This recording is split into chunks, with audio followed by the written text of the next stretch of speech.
ইতিমধ্যে ওলামা পরিষদ অনেকেই অনেক ধরনের প্রশ্ন করে, এটাই স্বাভাবিক। আমাদের মধ্য থেকে কিছু সংখ্যক ভাই এমন কথা বলেন যে একটা ওয়াজ মাহফিল ছাড়া ওলামা পরিষদ আর কি করে। ভাই, এই যে এত বড় একটা মাহফিল, এত বড় একটা ইসলামী মহাসম্মেলন, এই সম্মেলন করাটা কি সহজ না কঠিন?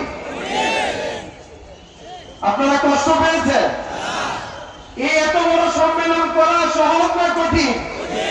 এত বড় একটা মাহফিলের আঞ্জাম দিতে যে উলামা পরিষদের দায়িত্বশীল সহ একবারে নিচে থেকে উপর পর্যন্ত এক সপ্তাহ আগে এক সপ্তাহ পর পর্যন্ত এই মাহফিলের জন্য ব্যতিব্যস্ত থাকতে হয়।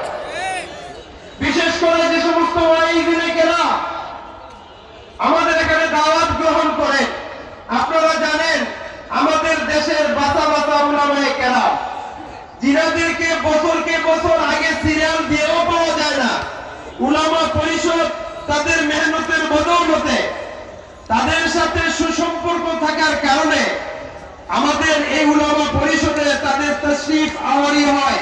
সেটা আমাদের জন্য বরকতের বিষয় কিনা, সেটা আমাদের জন্য রহমতের বিষয় কিনা।